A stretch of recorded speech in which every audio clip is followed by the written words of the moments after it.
Thank you giving me for an opportunity to participate in this piece of legislation. Actually, Honorable Minister has really pointed out the features of this bill. One of the main objectives of the bill is to ensure safety and security of the passengers and the aerodromes. The audit conducted by ICAO had earlier pointed out the need of amending the rate of punishment to the violation and security oversight in India.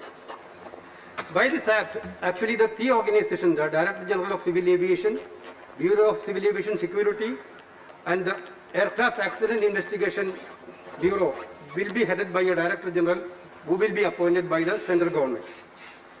The bill also gives power to the central government for cancelling the licenses, certificates for approvals granted to a person under the Act if the person contravenes any provision of the Act.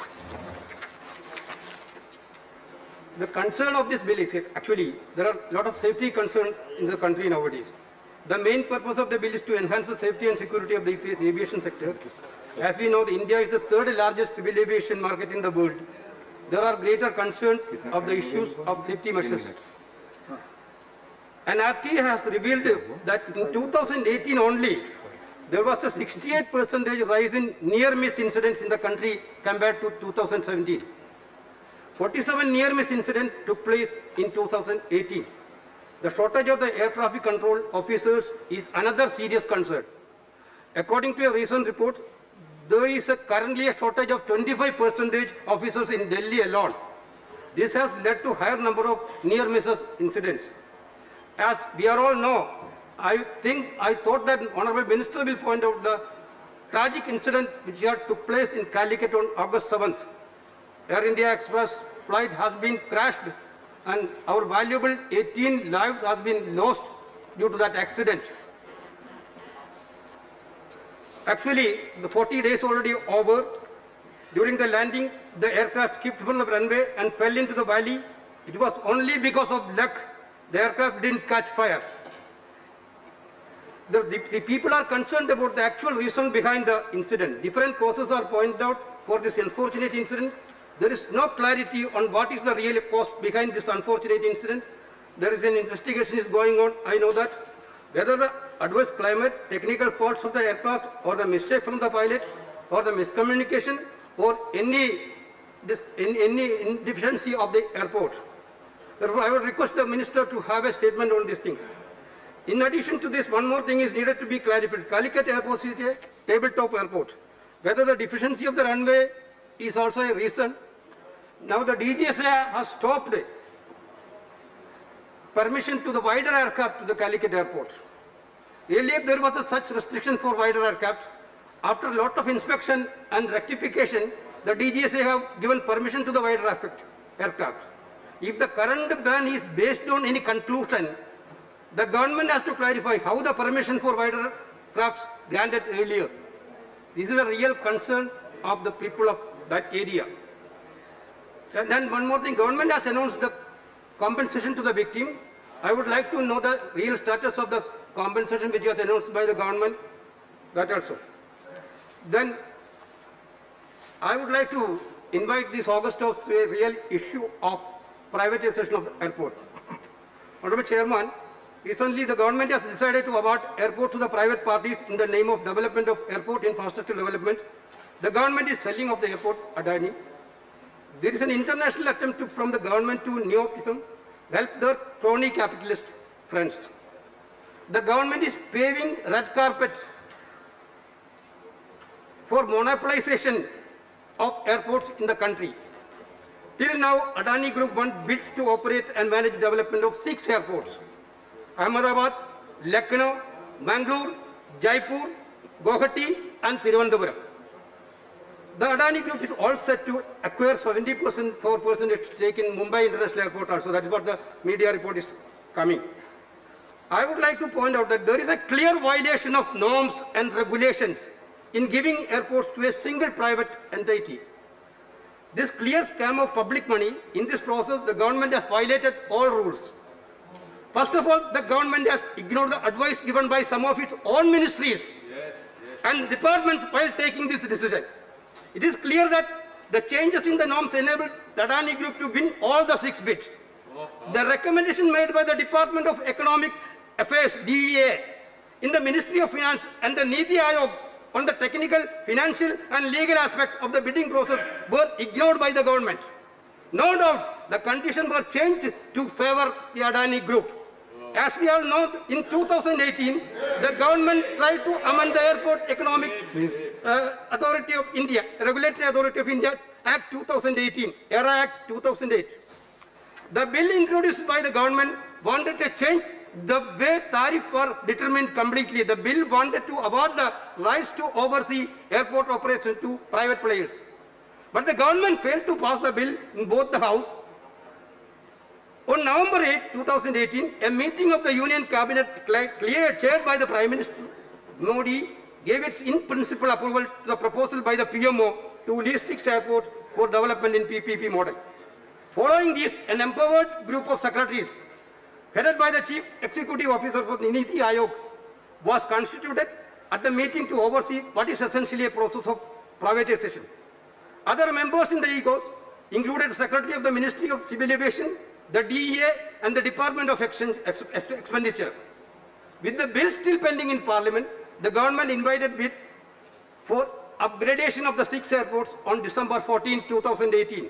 Following this, the DEA of the Ministry of Finance raised several issues. I have the copy of the minutes, sir. I have the copy of the minutes. From the minutes I am quoting. It is stated that neither the Airport Authority of India nor the Ministry of Civil Aviation had submitted details of the breakup of project cost to the PPPAC for its consideration. The PPP cell of the DEA recommended that since the 6 airport development projects are highly capital intensive, a clause should be incorporated that not more than 2 airports would be awarded to a single bidder because of the high financial risk involved and the need for stringent adherence to performance indicators. The DEA were also suggested that in the case of there was a project failure, there would be other capable bidders available to take on the failed projects. The DEA specifically mentioned that when private companies bid for the development of the airports in Delhi and Mumbai airport, this was happened in UPA period. The contracts to develop both the airports were not given to the same bidder. That time the GMR group was the only qualified bidder. Then also they didn't get Delhi and Mumbai. The department also cited the example of privatization of the power distribution network in Delhi, wherein contracts were given to more than one bidder.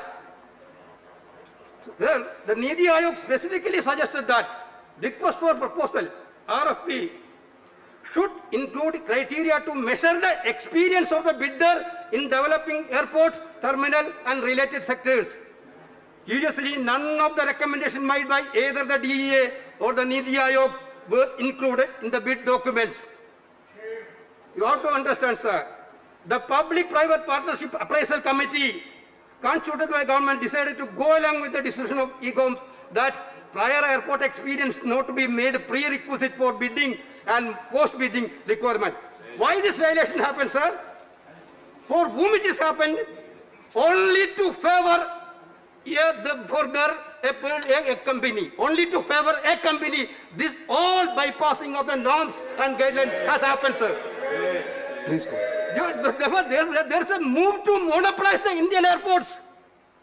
In future, you can see that entire airports of India will owned by only one company. Crony Capital. How can we allow, sir? How can we allow this, sir? Therefore, many industries also complained that the timeline for the entire bidding process was extremely short given. The request for proposal was issued on December 14, 2018. Please conclude, Venugopalji. Honorable Venugopalji, please conclude. Please conclude. February 6th, I am concluding, sir. Therefore, Please let him speak, sir. I am speaking. This is my maiden speech, sir. This is my maiden speech, sir. Please allow me, sir. Please allow me, sir. I am speaking with facts only, sir. Right, sir, but you have 2 speakers from your party. You have already taken time. It's only 1 minute. Please conclude. Therefore, there were also anomalies in the eligibility terms and conditions set by AIA for bidders. If, for instance, the minimum technical and financial capacity for qualifying bidders were surprisingly identical. How can it, sir? The airport of Jaipur is different between airport of Thiruvananthapuram.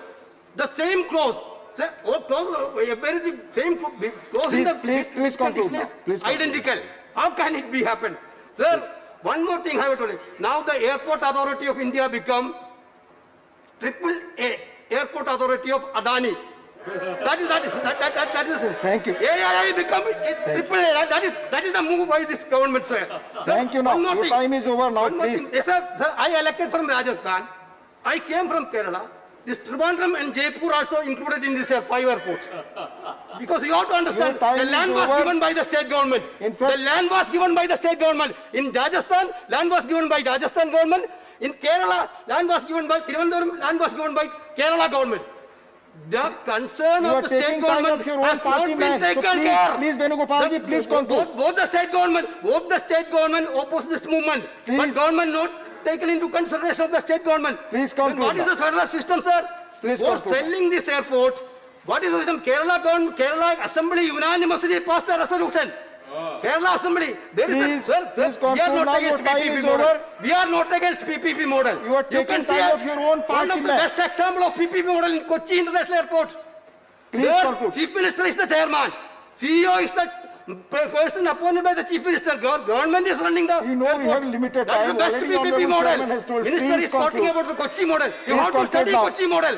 What is the Kochi model? Please. Kochi model Chief Minister is hearing. Thank you. Kerala government is already offered that. Thank you, Therefore, Venugopal ji. I am asking for an enquiry of these things. This is a clear case of corruption. Thank you. This is a clear case of corruption, sir. Thank you. I am asking for an enquiry. With these words, I am concluding, sir. Thank you. Thank you.